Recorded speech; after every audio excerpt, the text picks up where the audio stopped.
Your old AOL, their instant messenger is going away this month. Yeah, I saw that.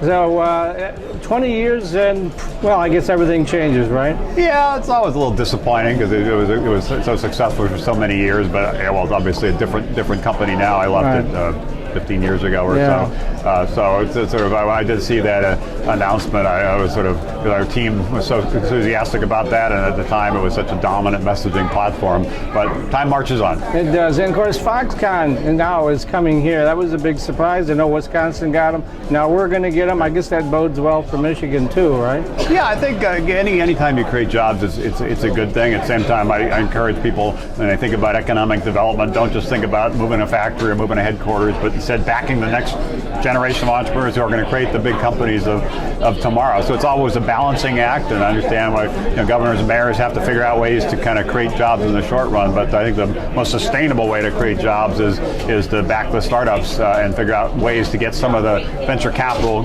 flowing to those startups. That's the most sustainable form of job creation. And finally, the big sort of trends here in Michigan, well, there's several, but Internet of Things, obviously that's for everybody. Autonomous vehicles and connected vehicles, that's something Detroit's really focused on. There's a lot of startups in that area.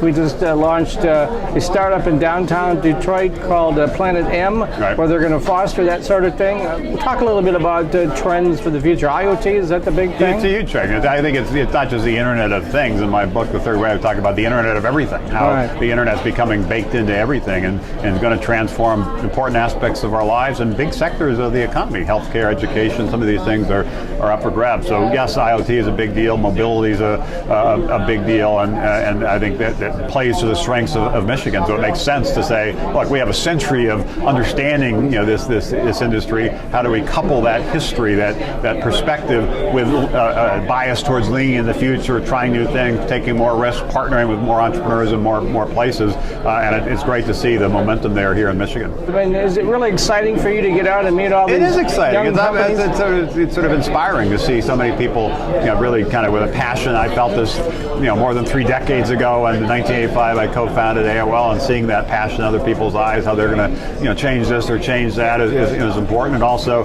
seeing how it transforms communities and how it really is a way to kind of, create, stronger communities tomorrow by investing in our entrepreneurs today. So it's always inspiring to see what people are doing and see what communities are doing. And finally, I'll let you talk a little bit about Revolution, your new company. What's that all about? We started over a decade ago. It's basically an investment company that makes venture capital investments around the country, a variety of different sectors, with a real bias towards the rise of the rest. So we love what happens in Silicon Valley or Boston or New York City, but everybody else is focusing on investing in those places. So we focus on investing in these rise of the rest cities, and it's been very gratifying to back a new generation of entrepreneurs who are really trying to change the world, and in the process can transform their communities. All right, well, that's Steve Case, the co-founder of AOL, now pushing his Rise to the Rest Roadshow, taking it to Ann Arbor. This is Mike Brennan with Video News Update. Thank you, Mike.